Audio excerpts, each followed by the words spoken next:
Welcome to 5TN. This is Dr. Yavuz Selim Silay, physician, entrepreneur, and venture architect. So excited to host you on 5TN, 5 Technology News. Our top news is number one. A Harvard professor explained the secret of long life. It is possible to live up to 250 years. Our second news is about there is a decision on 5G toolbox. And now European Union is actually supporting Huawei. Our third news is about NASA satellite captures Antarctica melting during a heat wave, which is very exciting and dangerous. Our fourth news is about Fox reportedly considers buying Tubi, while NBC Universal eyes Voodoo. And our fifth news is about a powerful new antibiotic has been discovered by scientists using an artificial intelligence and machine learning algorithm, which is really changing the science in the new era. Going back to our news now. Our first news is about the Harvard professor.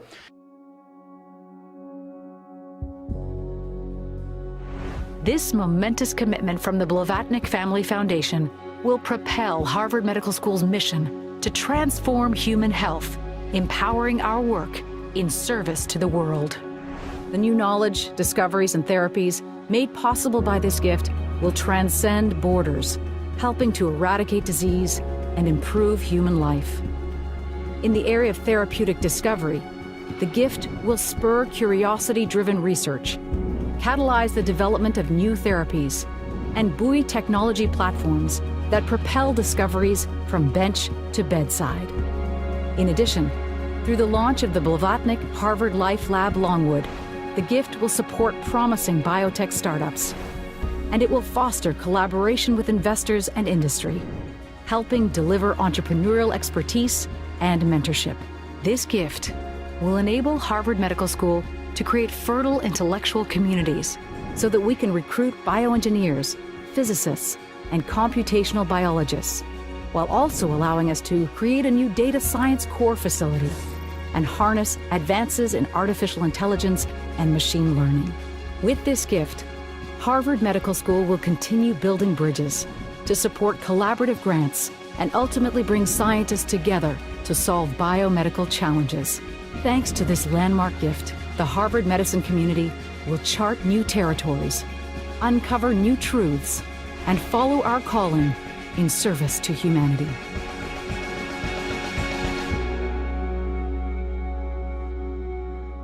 He actually explained the secret of long life. Ladies and gentlemen, it is now possible to live up to 250 years. Living until the age of 100 may seem like a long life for many of us, but according to a Harvard Medical School professor of genetics, it is possible for humans to live much, much longer. According to Professor David Sinclair, who is the co-director of the Paul Glenn Center for the Biological Mechanisms of Aging and the author of multiple books on genetics and aging, growing older is just another disease that humans need to beat. To accomplish this, however, you don't need pills. You need discomfort. The bottom line is you've got to get to your body out of its comfort zone.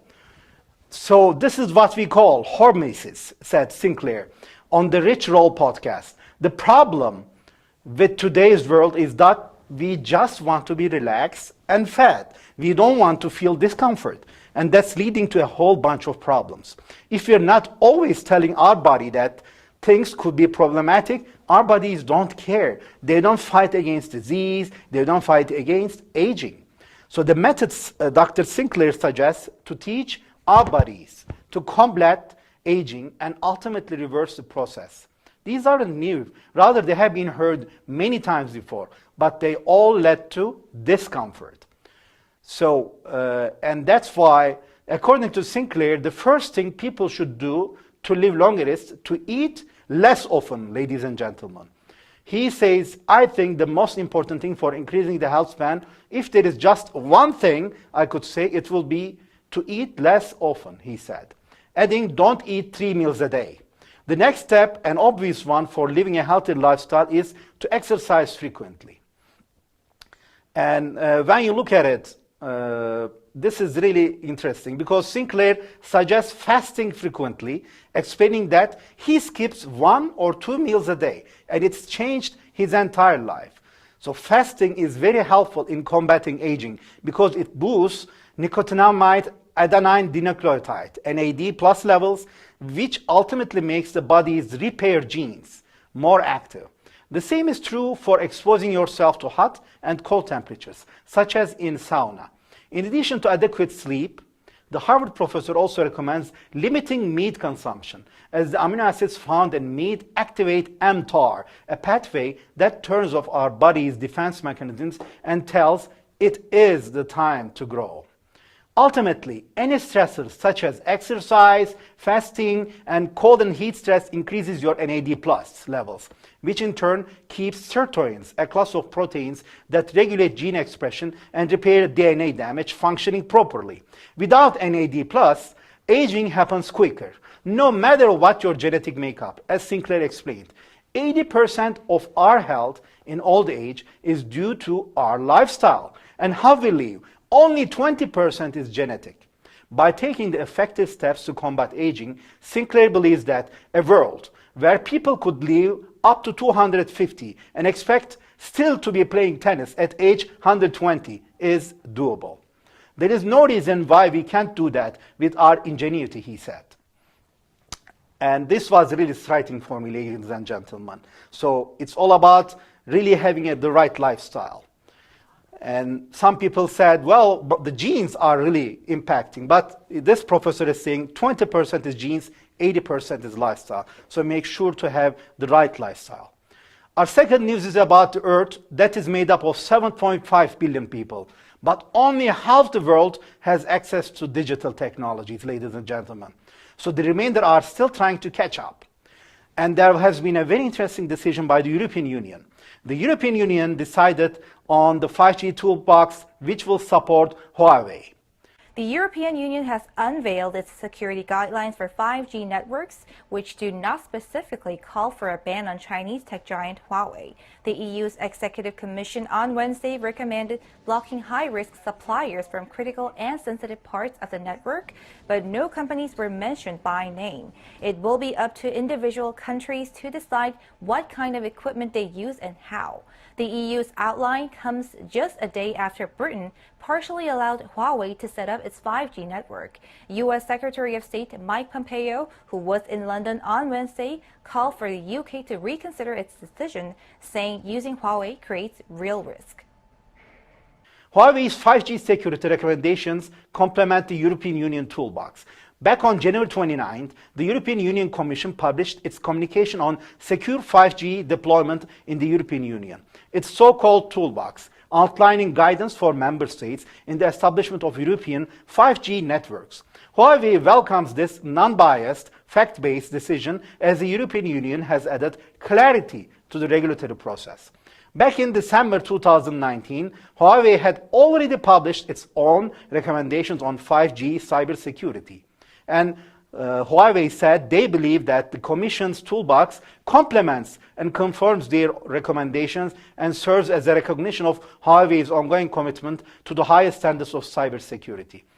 Multi-vendor market and fair competition are key to 5G success. And Huawei agrees that with the European Union Commission's recent decision that a diverse vendor market and a fair competition are essential for network reliability and innovation, as well as ensuring consumers have access to the best possible technology. They are also reassured by the recent decision of the United Kingdom government to allow Huawei in its 5G rollout. This evidence-based decision will result in a more advanced, more secure, and more cost-effective telecommunications infrastructure that is fit for the future. Furthermore, it gives the United Kingdom access to world-leading technology and ensures a competitive market. Huawei have supplied cutting-edge technology to telecommunications operators in the United Kingdom for more than 15 years. And they will build on the strong track record, supporting their customers as they invest in their 5G networks, boosting economic growth, and helping Europe continue to compete globally. Cybersecurity remains, of course, the top priority for Huawei. Huawei's position on cybersecurity has been consistent since their founding over 3 decades ago. There has been much debate about the Chinese intelligence law and how it affects their company. Some groups of lawmakers claim that Chinese law allows the government to force companies to collect intelligence on its behalf via so-called backdoors. And what Huawei says, this is simply not true. The Chinese government has been explicitly clear about this, and they have multiple independent legal scholars and practitioners. Government requests for company assistance must be in accordance with the law. There is no Chinese law authorizing the state intelligence agency to require a telecommunications equipment manufacturer to collect intelligence information, implant backdoors, or disable customer networks. And what Huawei says, let us be clear, the Chinese government does not interfere with their business or the security of their products. If any were made to force us to do so from any country or organization, they will reject it outright. So they have been very clear on this point. And if they have ever put in a position that jeopardizes their independence, the security of the products or customer networks, or security of foreign nation states, they would rather shut down the company that violate their principles. So cybersecurity is a top priority according to Huawei. And they say they are committed to supporting the secure and stable operations of customer networks. Since its founding, Huawei has operated in more than 170 countries and regions, serving over 3 billion people around the world.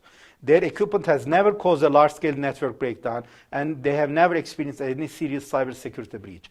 Huawei has never done anything to jeopardize the security of their customers' networks or devices, and there is no evidence of such actions exist. Unfortunately, cybersecurity is increasingly entangled with geopolitical issues, trade barriers, declining trust between nations. However, politically motivated suspicion does not address challenges to enhance cybersecurity. Frequently, cybersecurity is used as an excuse to erect trade barriers, and this has further obscured the real issues. Huawei supports Europe's efforts for digital sovereignty, and this year is the 20th anniversary of Huawei in Europe. Europe and Huawei have already achieved a lot in the last 20 years in the 3G and 4G eras, and they successfully helped Europe to launch its 4G network. Now they are ready to bring the same success to Europe in 5G era. Digital sovereignty can and should be a win-win situation for both Huawei and Europe. In doing so, it is about staying true to principles of openness, competitiveness, and fair trade. These principles have contributed to the interconnected global markets for which 5G is perfectly designed. Ladies and gentlemen, I covered this from Kevin Liu, which was appointed as the President of Public Affairs Communications Department, Western Europe Huawei Technologies. And Mr. Liu has provided this insight from the sources we have received. Basically, our third news is about NASA. NASA satellite captures Antarctica melting during heat wave, which is really heartbreaking, ladies and gentlemen. Greenland's thinning ice. Presented by Science at NASA. With temperatures around the world climbing, meltwaters from the continental ice sheets of Greenland and Antarctica are raising sea levels. Those ice sheets are melting from both above and below.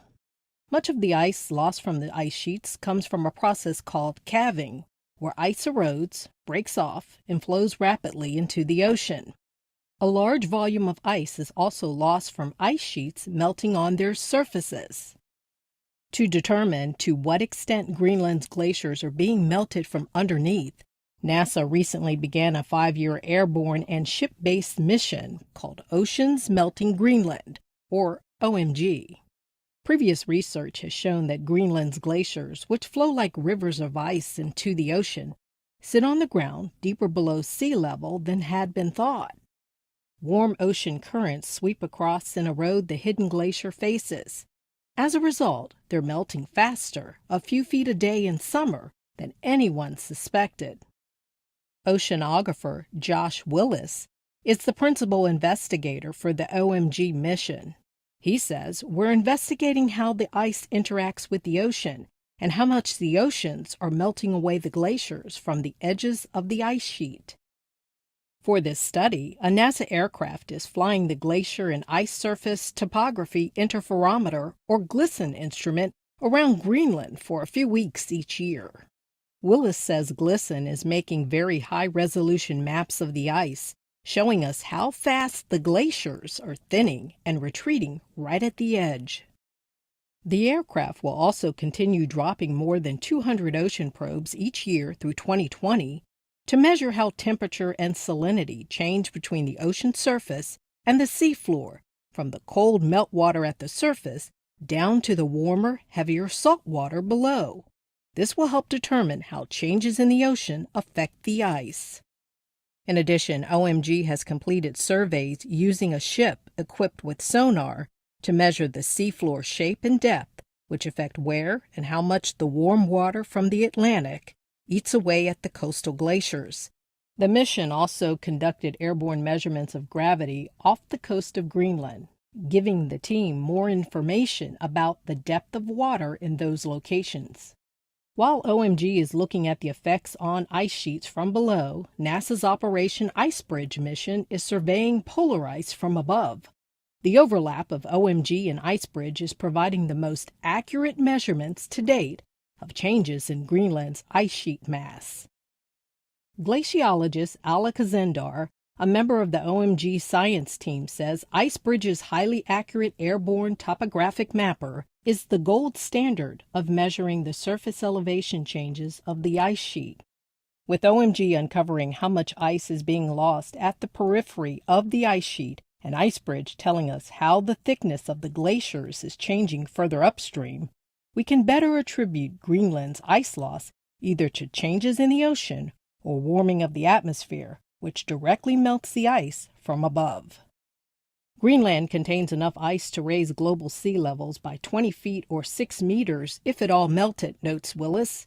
Right now, we think this will take at least several hundred years, but data from OMG are helping scientists better understand how much the oceans are melting Greenland's ice. From now through 2020, OMG will be making annual visits to measure the oceans and ice together, helping scientists study changes to Greenland's ice sheet and how those changes may impact Earth's environment. The NASA satellite captures Antarctica melting during heat wave, and unfortunately this satellite image back from February 13 shows extensive melting of the ice cap on Eagle Island in Antarctica. And Antarctica is, as you all know, the home to the coldest place on Earth. Experienced a worrying heat wave earlier in February, possibly even setting a record high temperature for the normally frigid continent. A NASA satellite has taken stock of what the heat meant to the local ice cap and glaciers. NASA's Earth Observatory released 2 images from the agency's Landsat 8 satellite. They highlight dramatic changes in the ice and snow along the northern tip of the Antarctica Peninsula. A close-up look at the Eagle Island on February 4, 2020 showed plenty of snow coverage. A follow-up view of February 13 revealed bright blue melt ponds and exposed ground. Ladies and gentlemen, Joshua Stevens from the Landsat data is saying he hasn't seen melt ponds develop this quickly in Antarctica. And Mauro Pelto also mentioned that Mauro has not seen melt ponds developing this quickly in Antarctica. And Mauro Pelto is a glaciologist in Nichols College in Massachusetts, United States, in a NASA post on Friday. Eagle Island isn't far from Argentina's Esperanza research base, where Argentinians are also measuring record high temperature, which was logged back in February 6. So the climate change, ladies and gentlemen, is real. And the climate change threatens our children's future. And the climate emergency, over 11,000 scientists are saying the same thing, is a thunderous warning. The World Meteorological Organization committee is working to verify the record temperature reading, but the results of the warm spell are easy to spot in the satellite views, unfortunately. The heat wave liquefied around 20% of the entire Eagle Island's seasonal snow accumulation in a matter of couple days. The heat and the related meltwater formation is part of a pattern. If you think about this one event in February, it isn't that significant, said Pelto. It is more significant that these events are coming more and more frequently. So, ladies and gentlemen, we hope we can have a world where we actually are combating the change of climate. Our fourth news is from Fox News. Fox reportedly considers buying Tubi, while NBC Universal is actually eyeing Vudu. So, reports last year said Walmart was thinking of selling its on-demand video service, Vudu. And Fox really is focusing on Tubi, while Fox is looking to potentially acquire free video streaming service Tubi, according to a report by the Wall Street Journal. Meanwhile, NBC Universal is reportedly in advanced talks to acquire streaming service Vudu from the Walmart. The Journal also reported that Tubi is an ad-supported video streaming site with more than 20,000 movies and TV shows. It works with more than 250 content partners, including Warner Bros., Warner Brothers, Lionsgate, and others. Earlier, the service said its monthly active users hit 25 million in December. Its total view time also increased 160% year over year, reaching more than 160 million hours watched. The deal with Fox could be worth more than $500 million. People familiar with the matter told the Journal. Fox didn't immediately respond to a request for comment, and Tubi declined to comment as well. Last year, it was reported that Walmart could be thinking of selling Vudu, a service that lets customers rent or purchase individual shows or movies. If we can reach anyone from Fox News or from Tubi, we will be happy to also get them connected to our network and explain the reality behind this. And Vudu also launched a free ad-supported service in 2016. Walmart reportedly purchased Vudu for around $100 million in 2010 and says the service is installed on more than 100 million devices in the United States. It's not clear if there will be a deal between NBC Universal and Vudu. People familiar with the matter told the Journal, and Walmart representative declined to comment, but said the company is constantly having conversations with partners. So NBC Universal will also be launching Peacock, its new streaming service, starting in April 2020. It will have 3 tiers, one that's free, one that's $5 a month, and another one that's $10 a month. And Vudu's ad-supported offering would reportedly complement Peacock, while its movie rental service would support Fandango Media, NBC Universal's ticketing company. Ladies and gentlemen, our last news is about a very exciting development in the medical world, which I am really excited to announce. A very powerful new antibiotic has been discovered by scientists using artificial intelligence and a machine learning algorithm. And this powerful new antibiotic in laboratory tests killed many of the world's most problematic disease-causing bacteria, including some strains that are resistant to all known antibiotics. It also cleared infections in 2 different mouse models. The group of researchers from Boston, Massachusetts Institute of Technology claimed the technology is able to work more quickly and efficiently than existing efforts because it checks more than 100 million chemical compounds in a matter of days to pick out potential antibiotics that kill bacteria. It was trained specifically to track down possible antibiotic using artificial intelligence and the molecules known for being effective against E. coli growth.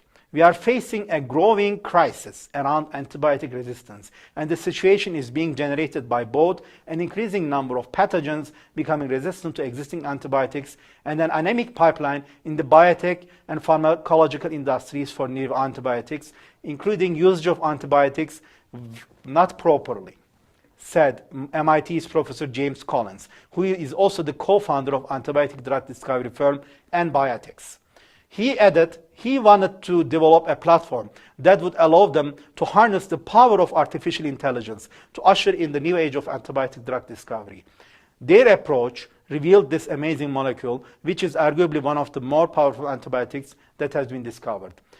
Do you know, ladies and gentlemen, the name of the molecule is Halicin, Halicin. Powerful new antibiotic has been discovered using artificial intelligence. Scientists from MIT say that it's capable of killing many of the world's most dangerous bacteria. Our chief health editor, Dr. Partha Nandi, joining us now with the latest. This is an important discovery, Doc.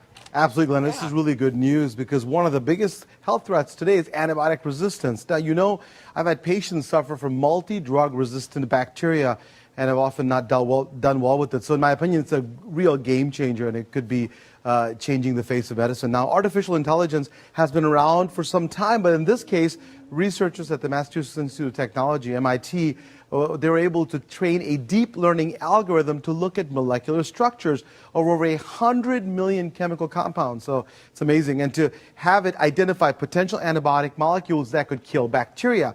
And that's how they found this new molecule that they're calling halicin. So, Doc, what bacteria does it actually kill, and has halicin even been tested yet? So yes, halicin was tested on human bacterial strains grown in petri dishes, and what the researchers found was that it killed many bacteria that are resistant to treatment, and that's exciting. Like the one that I actually see in my practice all the time, Clostridium difficile, or C. diff, and that's a potentially life-threatening infection that causes diarrhea and can cause inflammation of the colon. It also killed off Mycobacterium tuberculosis, which causes tuberculosis or TB, as well as Acinetobacter baumannii, a bacterial pathogen that can cause infections in the blood, urinary tract, and lungs.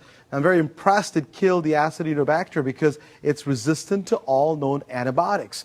Also, when researchers treated mice that had this bacteria, well, this halicin cleared the infection within 24 hours, which is pretty amazing. So what about resistance, and when might this be on the market? That's an important question. So, well, during a 30-day treatment period, Glenda, when the researchers tested this drug on E. coli, they found that it did not develop resistance to halicin. Now, compare that with the antibiotic we know, Cipro or ciprofloxacin, which only took the E. coli 1 to 3 days to develop resistance. So, big difference.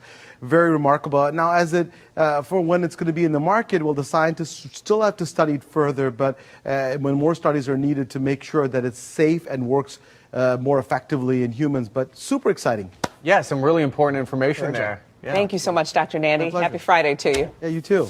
This halicin proved effective against E. coli, which did not develop any resistance to it during a 30-day treatment period on mice. They hope to eventually be able to use the drug on humans. Over the past few decades, very few new antibiotics have been developed, and most of those newly approved antibiotics are slightly different variants of the current existing drugs. So the current methods for screening new antibiotics are often prohibitively costly, require a significant time investment, and are usually limited to a very narrow spectrum of chemical diversity. The new machine learning method and artificial intelligence could make it easier to find new drugs in the future. The researchers trained the algorithm on about 2,500 molecules that are already known to be effective at killing E. coli. Once the model was trained, the researchers tested it on a library of about 6,000 compounds and picked out one molecule that was predicted to have a very strong antibacterial activity and had a chemical structure very different from any existing antibiotics. Using a different machine learning model, the researchers also showed that this molecule would likely have low toxicity to human cells. So it's both effective as well as the side effects are much lower, ladies and gentlemen. The researchers also identified several other promising antibiotic candidates, which they plan to test further. They believe the model could also be used to design new drugs based on what it has learned about chemical structures that enable drugs to kill bacteria. Data scientist Mark Frankish at SAS UK and Ireland said the discovery marks a huge step forward for the applications of artificial intelligence in healthcare. The technology is now more accurate than humans in diagnosing brain tumors, and its use in discovering new antibiotics is a sign of its widening scope, he said. That being said, it will be by no means make human doctors redundant. Instead, it will work in unison with the clinicians and other medical staff, unburdening them from hours of manual processes by saving them vital time to treat patients. With an effective cure for the coronavirus yet to be found, and fears of antibiotic resistance on the rise, the use of artificial intelligence, ladies and gentlemen, in drug discovery comes at the very right time. A combination of artificial intelligence, human expertise, and global collaboration will allow for further developments, enabling the NHS to derive maximum value and ultimately save more lives. This is 5TN. I'm your host, Dr. Selim Silay, physician, entrepreneur, and venture architect. Really excited to share this episode. Take care and all the best.